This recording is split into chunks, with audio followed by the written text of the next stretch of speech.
저희들이 이제 야고보서 그 5장의 말씀 저희들이 다루게 됩니다. 이 야고보서 말씀은 이제 항상 우리 성도님들이 좀 염두에 두셔야 되는 게, 야고보서는 상당히 이제 실천적인 그런 말씀입니다. 실천적인 말씀. 그래서 야고보 사도가 1장 이제 마지막 부분에 참된 경건이 도대체 무엇이냐, 참된 경건. 그래서 세 가지로 이야기를 했습니다. 아무리 이렇게 스스로 경건하다 이렇게 말을 해도 자기 혀를 제갈 먹이지 않으면 그 경건은 헛것이다, 이렇게 이야기를 했습니다. 그러니까 이 혀, 그래서 특별히 우리가 이제 3장에서 함께 말씀을 나누었습니다. 이 혀라는 것, 그것이 바로 이제 우리가 온 몸을 통제할 수 있는 온전한 사람인가 아닌가 하는 것을 우리가 이렇게 단적으로 나타내는 것이 바로 이 혀다, 혀. 그리고 이 혀라는 것은 작은 것 같지만 정말 엄청난, 그것이 긍정적이든 파괴적이든 참 영향력을 갖고 있다. 그리고 누구도 사실은 이 혀를 제갈 먹일 그런 사람은 사실은 없다. 그런데 이 혀를 제갈 먹이려면 결국 우리가 위로부터 난 지혜를 우리가 항상 참 덧입어야 된다.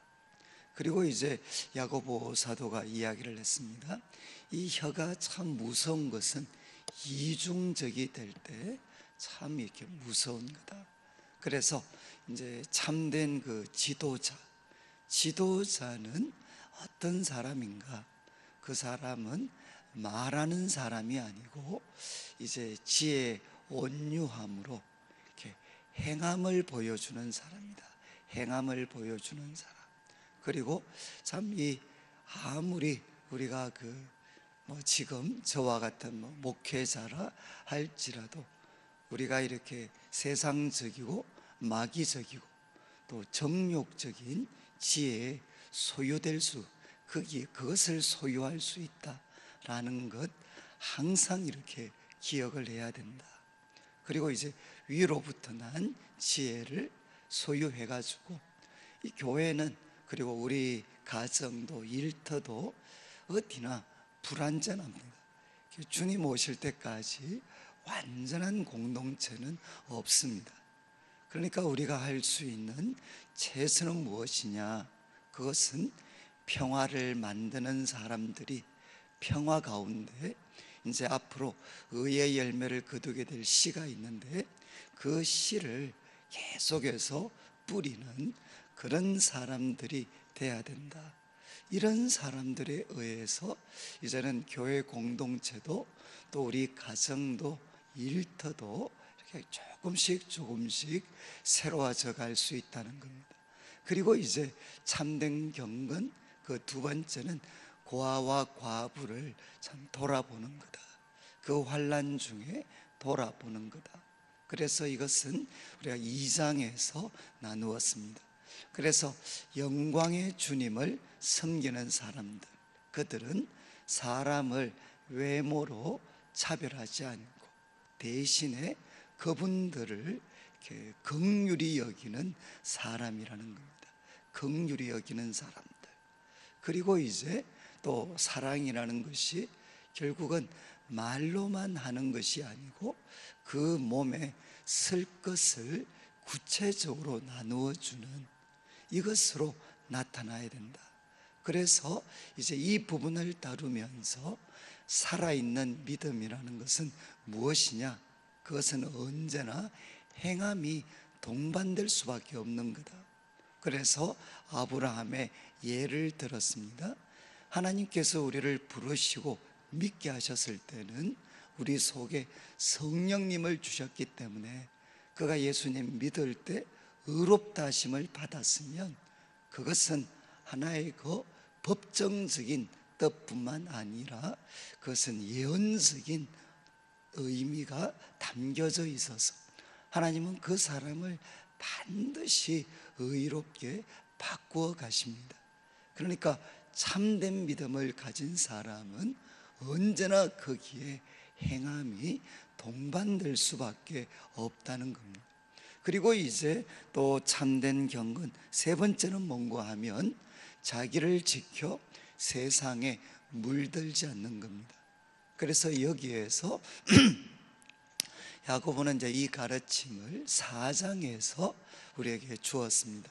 특별히 4장에서는 왜 싸우는가, 왜 다투는가, 그 중심에는 이제 상대방에게만 문제가 있는 게 아니라 내 속에 있는 그 욕심, 정욕, 그 만족되지 않는 그 갈망이 언제나 싸움의 그 원인이 됩니다.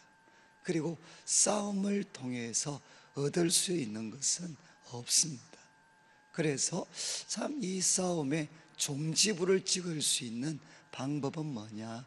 그것은 이렇게 바로 하나님께 구하는 것인데, 이 욕심이라는 게, 이 정욕이라는 게 얼마나 강력한가 하면 기도하는 것까지도 잘못된 동기로 변질시킬 수가 있다는 겁니다.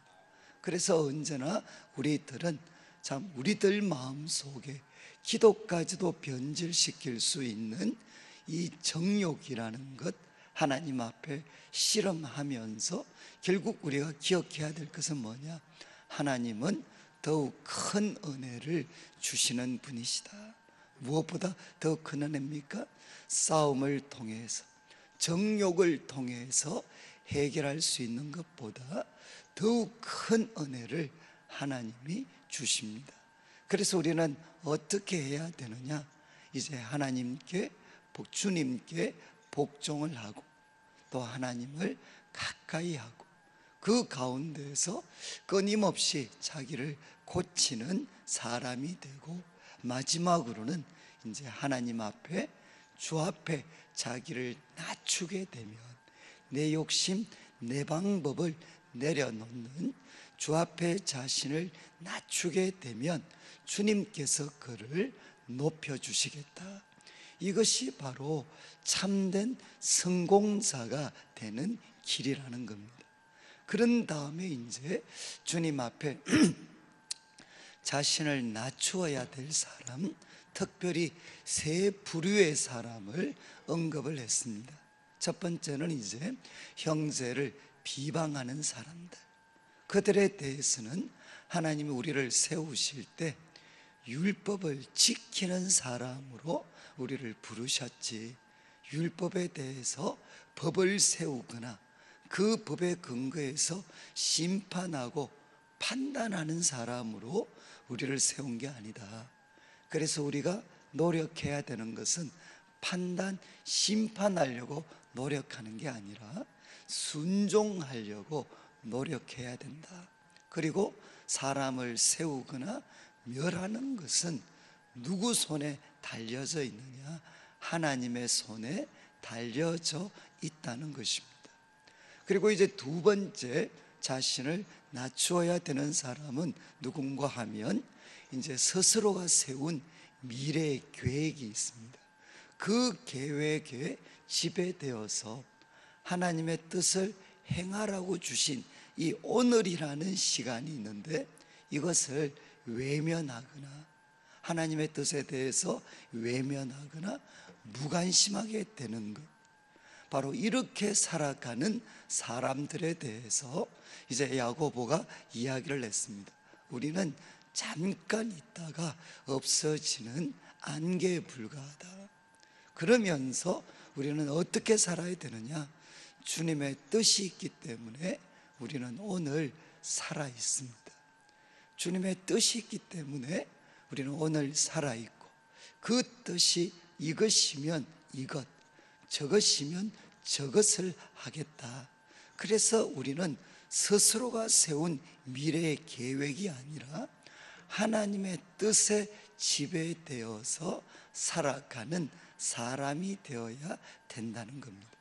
그리고 이제 오늘 우리가 다루는 5장 1절부터 6절까지는 이제 마지막 세 번째죠. 하나님 앞에 자신을 낮추어야 되는 세 번째 종류의 사람입니다. 그는 누군가 하면 바로 부자들이라는 겁니다. 부자들. 그래서 오늘 이제 이 말씀은 그 부자들이 가질 수 있는 소위 뭐라고 할까, 이게 부자들이 범할 수 있는 네 가지의 잘못에 대해서 야고보가 책망을 합니다. 책망. 그래서 이제 또 오해하시면 안 됩니다. 이렇게 예수님을 믿는 것, 우리 기독교가 부자가 되려고 발부동을 치는 것도 아니지만, 또 기독교가 이렇게 부자가 되는 것을 거부하거나 정죄하는 것도 아닙니다. 그러니까 이제 기독교는 소위 바른 부자가 되도록 만들어 드려야 된다는 겁니다. 부자가 되려고 발부동을 치는 것도 그것도 잘못된 것이지만, 또 부자를 함부로 정죄하거나 터부시하는 것도 그것도 사실은 올바른 태도는 아닙니다. 그런데 오늘 이 말씀에는 내가 부자가 되었을 때 가질 수 있는 네 가지 위험성에 대해서 야고보 사도가 우리한테 가르침을 줍니다. 근데 저는 이제 우리 성도님들께서도 그런 말씀이 있습니다. 이렇게 우리가 이 부자가 되려면 부를 통제할 수 있는 사람, 하나님의 뜻으로 부를 통제할 수 있는 그 영적인 능력들을 갖추지 않으면 부자가 되는 것은 재앙이 될 수가 있습니다. 부를 통제할 수 있는 능력이 없는 사람들이 부자가 되면 그것은 그 사람에게 축복이 아니라 재앙이 될 수가 있습니다. 그래서 오늘 이제 우리 성도님들께서 앞으로 또 부자가 되실 수도 있고, 또 우리 다음 세대가 또 부자가 될 수도 있겠죠.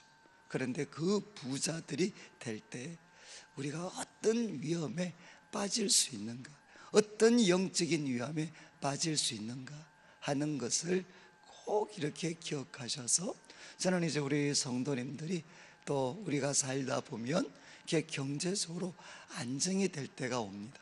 또 좀 넉넉할 때가 옵니다. 그때 참 우리에게 주신 이 부를 하나님께서 참 주신 의도대로 사용할 수 있는 그런 은혜가 있으셨으면 좋겠어요. 그래서 지금 한국 교회는 부자가 되게 하는 은혜가 필요한 게 아닙니다. 그는 하나님 손에 달렸어요. 부자가 돼야 되지만, 부자가 되어서 올바로 하나님과 이웃을 섬길 수 있는 사람이 되는 은혜가 우리한테 필요합니다. 이거는 부자가 되는 은혜보다 더 힘든 게 뭐냐, 부자가 되어서 하나님과 이웃을 잘 섬기는 이 은혜가 더 크고 놀라운 겁니다. 자, 그러면 이제 5장 1절을 한번 보십시오. 들으라 들으라 부한자들아.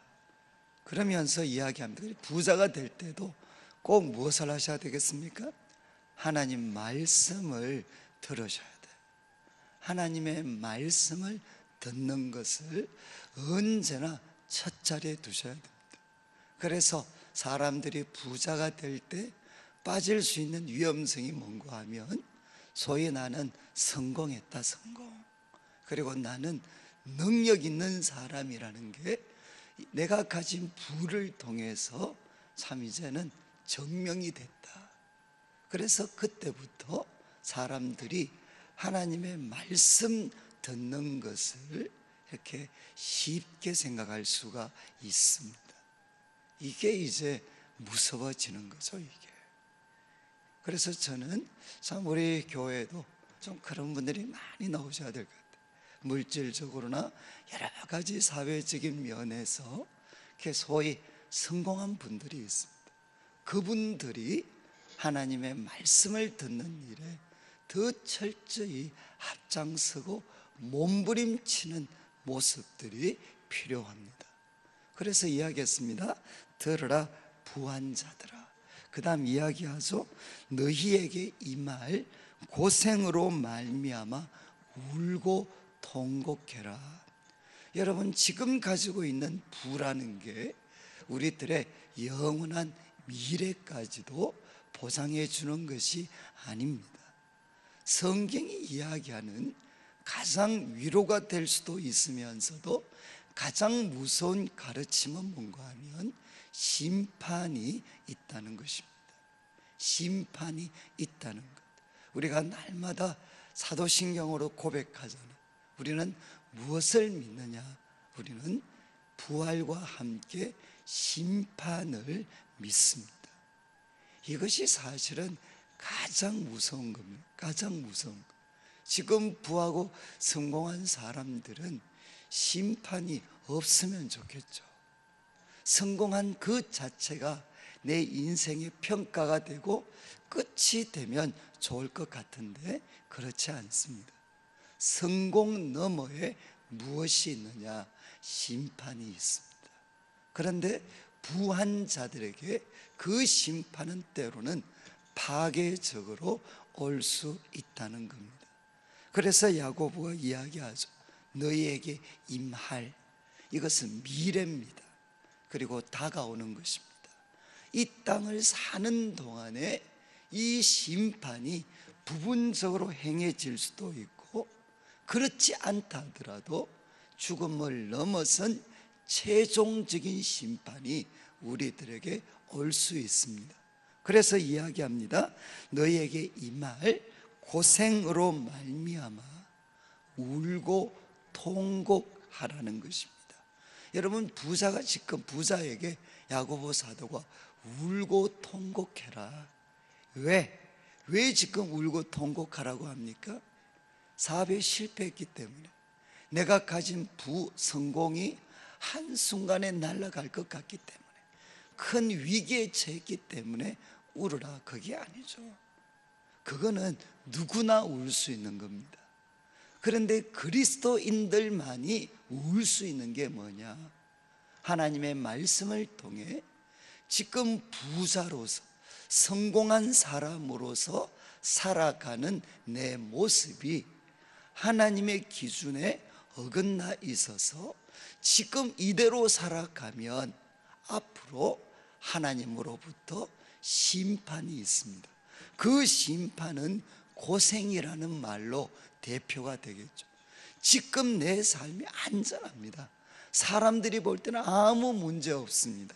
그러나 말씀을 통해, 또 성령의 빛을 통해 하나님의 눈으로 나를 봤을 때 지금처럼 살면 하나님으로부터 고생이라는 심판을 받게 돼요. 지금처럼 살면. 그러면 이것을 깨달았기 때문에 지금 있는 게 아니고 앞으로 다가올 수 있는 심판 때문에 뭐 하느냐? 울고 통곡하라는 것입니다. 여러분, 이 구절이 구약의 선지서의 가르침을 한마디로 대변하는 겁니다. 여러분, 구약 선지자의 가르침은 뭔가 하면 지금 그들이 가지고 있는 부와 권력과 성공에 도취되어 있는 사람들에게 뭐죠? 장차 고생이 다가온다는 겁니다. 장차 하나님의 심판이 다가온다는 겁니다. 왜? 신명기를 통해서 하나님과 하나님의 백성들이 맺었던 그 언약에 비추어 보면 지금 너희들이 겉으로는 성공한 것 같지만 하나님 앞에 신실하지 못할 때, 하나님과 맺은 언약 관계 때문에 앞으로 너희들에게 무엇이 다가오느냐? 바로 고생이 다가온다는 거죠. 그래서 선지자들이 했던 역할이 뭔가 하면 이 세상 성공에 도취되어 있는 사람들한테 너희들이 지금 성공이 중요한 게 아니고 성공한 사람으로서 너희가 하나님 앞에 신실한가 그렇지 못한가, 그것을 철저하게 살펴서 내가 지금과 같은 하나님과의 관계를 맺으면 앞으로 무엇이 다가올 것인가, 바로 그 의식을 갖고 지금 자신을 살펴봐야 된다는 겁니다. 그래서 한마디로 야고보 사도가 이야기를 했습니다. 들으라 부한 자들아, 너희에게 임할 고생 때문에 울고 통곡해라. 울고 통곡해라.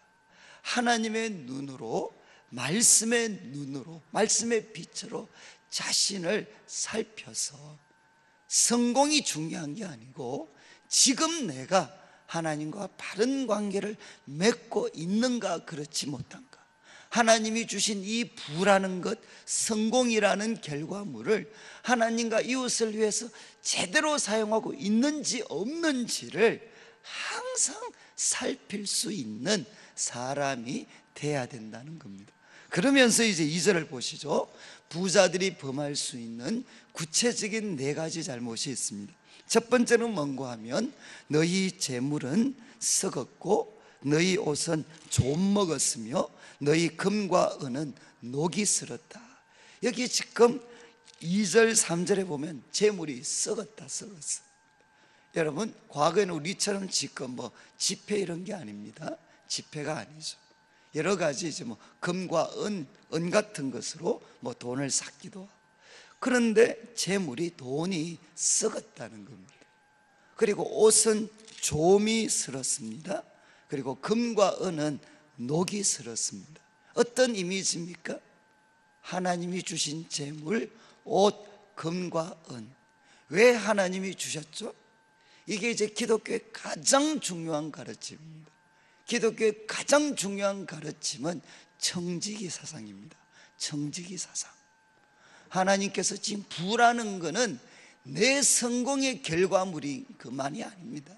이것은 이 재물의 소유권은 다윗의 고백처럼 부와 귀는 누구한테 달려있죠? 주님으로부터 말미암습니다. 그런데 그 주님께서 나에게 이 부를 맡기셨어요. 내가 가진 이 부는 내 것이 아니라 하나님의 것인데 하나님이 나에게 맡기신 것입니다. 그래서 기독교 가르침의 가장 핵심은 뭔가 하면 이 세상에 우리가 가진 것은 청직이라는 거죠. 청직. 내 것이 아니라 하나님이 맡기신 것이다. 그러면 하나님이 부와 재물과 좋은 옷을 맡겼으면 어떻게 해야 됩니까? 하나님이 주신 의도대로, 주인의 의도대로 그것을 사용해야 되는데, 지금 부자는 어떤 잘못에 빠질 수 있죠? 직무유기라는 잘못에 빠질 수 있어요. 하나님께서 잘 쓰라고 주셨는데 지금 이 사람은 뭐 하고 있습니까? 쌓아두고 있는 거죠. 어느 정도까지? 썩을 때까지, 쓸모가 없어질 때까지 그는 쌓아두기만 하는 잘못, 하나님께서 주신 의도대로 쓰지 않고 쌓아두기만 하는 잘못, 직무유기의 잘못에 빠질 수가 있다는 것입니다. 그리고 두 번째는 3절 후반부를 보시면, 그래서 이 녹이 너희에게 증거가 되어서 불같이 너희 살을 먹으리라. 너희가 말세의 재물을 쌓았도다. 지금 2절과 3절 말씀은 하나님께서 잘 사용하라고 우리에게 부와 재물을 맡겼는데 그것을 쌓아두기만 하는 직무유기에 빠졌으니까 바로 이 어떤 이 녹이 증거물이 되어서 하나님의 심판을 너희들이 피하지 못하게 될 거라는 겁니다. 그리고 이제 4절을 보시면 두 번째 잘못은 뭐냐? 보라, 지금 쌓아두었어. 썩을 정도로 쌓아두고 있습니다. 그런데 4절, 보라, 너희 밭에서 추수한 품꾼에게 주지 아니한 삭시 소리 지르며 그 추수한 자의 우는 소리가 만군의 귀에 들렸느니라. 이것은 어떤 잘못이죠? 바로 그렇게 재물은 썩을 정도로 쌓아두어 놓고 누구한테는 인색합니까? 누구한테는 인색하죠? 품꾼, 추수한 품꾼에게는 인색한 겁니다. 소위 체납하는 거죠. 체납. 추수한 품꾼한테는 돈을 떼먹어버려요. 온갖 것 다 쓰면서 정말 품꾼들한테 주어야 될 것은 떼어 먹어버리기 때문에 그들의 우는 소리가 뭐라고 했죠? 구약 성경에서는 잘 나오지 않는 표현입니다. 만군의 주의 귀, 하나님을 보고 만군의 주, 이것은 구약적인 표현입니다. 모든 군대의 하나님, 이것은 뭐죠? 전쟁의 하나님이십니다. 하나님을 대적하는 자들을 바로 심판해 버리시는 그 만군의 주의 귀에 무엇이 지금 들리고 있느냐? 품꾼들, 추수한 자들의 부르짖음이, 그 억울한 부르짖음의 소리가 만군의 주의 귀에 들렸다는 거죠. 그래서 여러분, 부한 자들이 빠질 수 있는 두 번째 잘못이 무엇입니까? 일하는 사람들, 품꾼으로 대표되는 그들로 하여금 부르짖게 만드는 것입니다. 그들에게 소위 돈이 없다, 예를 들면 경영이, 그런 어떻게 정당할 수도 있어요. 그렇지만 정말 주기 싫어서 온갖 명분 다 내가지고, 그런 뜻에서 우리 한국의 부자들은 대부분이 회개해야 될 사람들이 정말 많습니다. 저는 제가 가끔 그런 생각을 해요. 저는 그렇게 될 일은 없겠지만 제발 우리 총수들 중에 아마 제일 싫어할 게 뭘까? 죽는 것보다 더 싫어할 게 뭐겠습니까? 하나님이 그들을 부활시키는 겁니다. 그렇지 않겠어요? 정말 갖고 있는 부를 가지고 하나님의 의도와 정 다르게 살아간 사람들, 과연 그 사람들이 주님이 다시금 부활시킬 때 부활하고 싶겠어요? 부활하면 어떻게 되죠? 하나님의 심판이 있습니다. 이 기독교의 가르침 중에 부활이라는 것은 한편으로는 가장 큰 소망이지만 한편으로는 뭡니까? 가장 무서운 심판입니다. 그렇지 않겠어요? 지금 이야기를 하는 겁니다. 어떤 부한 자들이 어떤 잘못을 가질 수 있느냐? 쌓아두면서, 썩을 정도로 쌓아두면서 추수한 자들에게 품꾼을, 품삯을 주지 않는 겁니다. 그 다음에 세 번째 보시죠.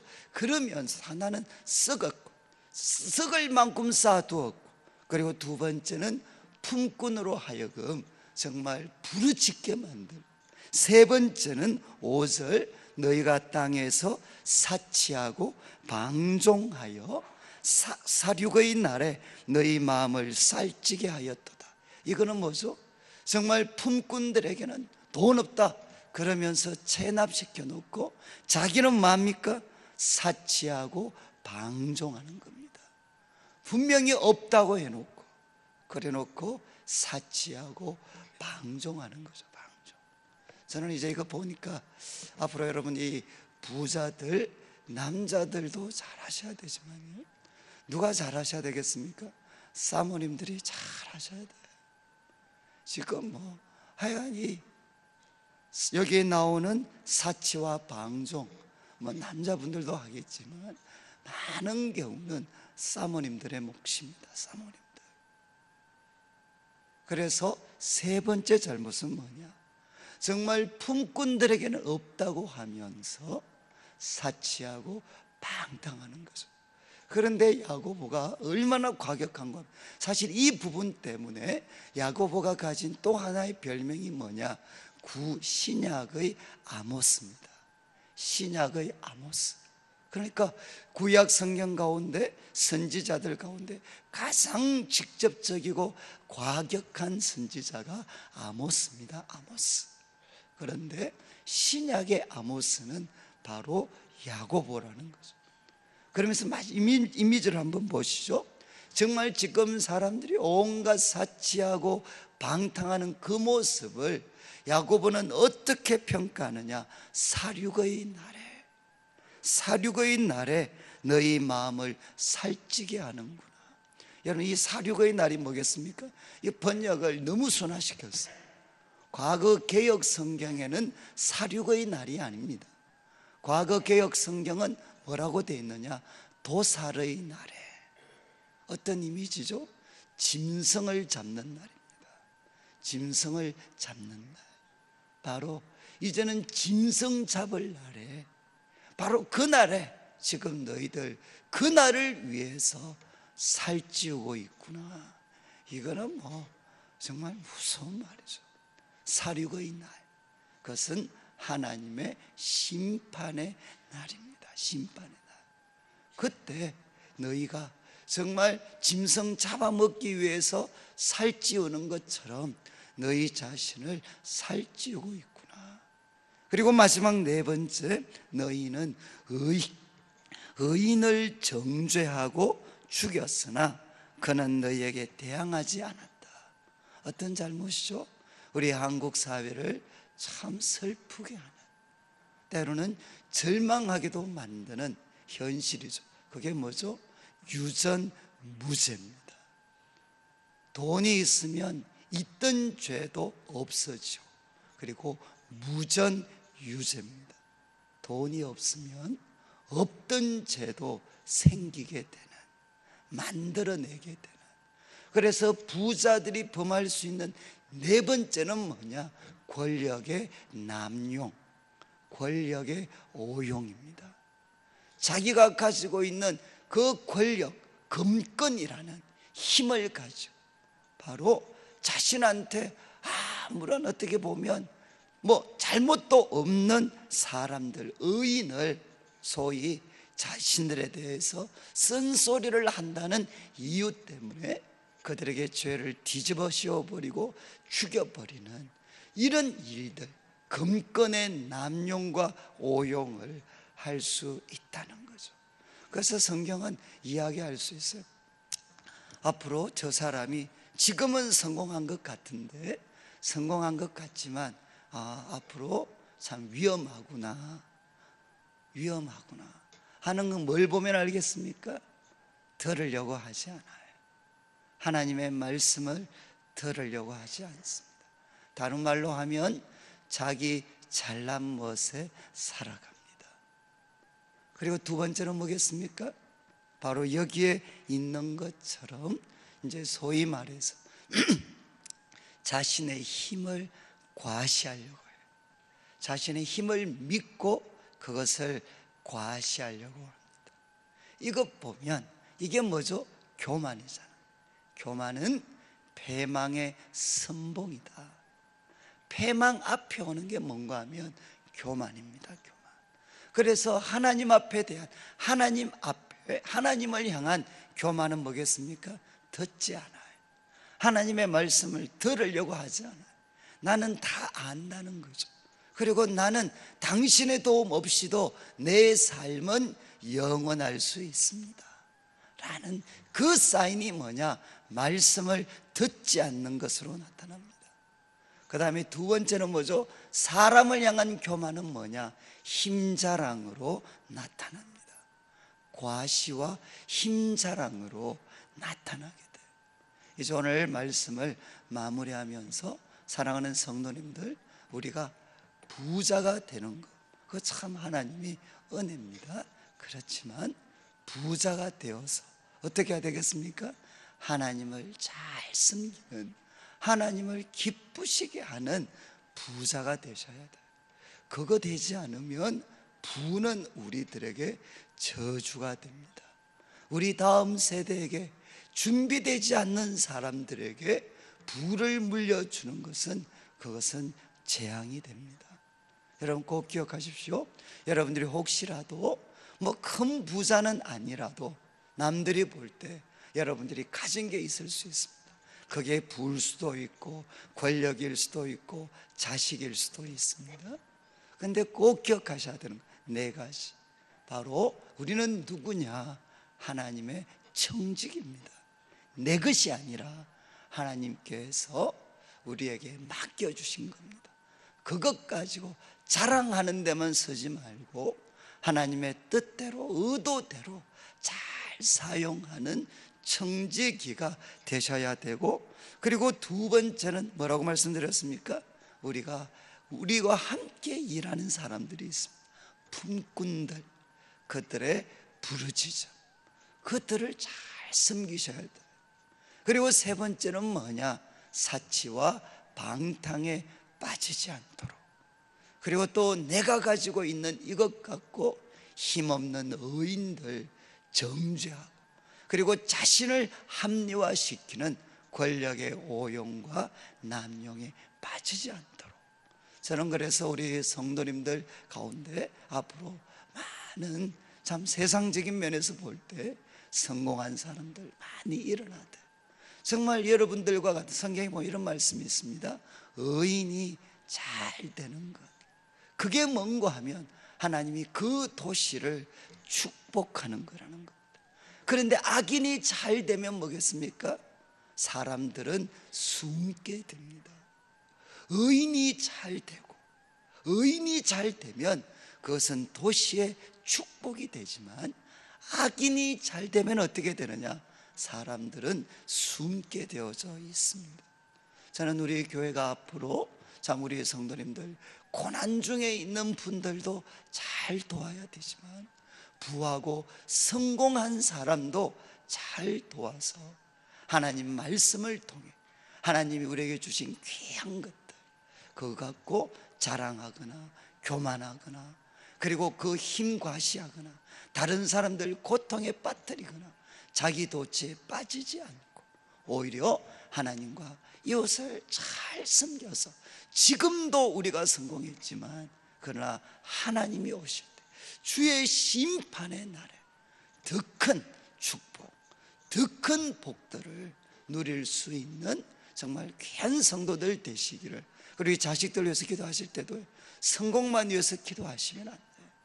하나님 그 성공의 결과물을 하나님과 이웃을 위해 잘 쓸 수 있는 그들의 성공이 이 도시의 축복이 되고 하나님 나라 확장에 기여할 수 있는 거룩한 청지기로 살아갈 수 있는 성공한 자들 될 수 있도록 기도하시면 좋겠습니다.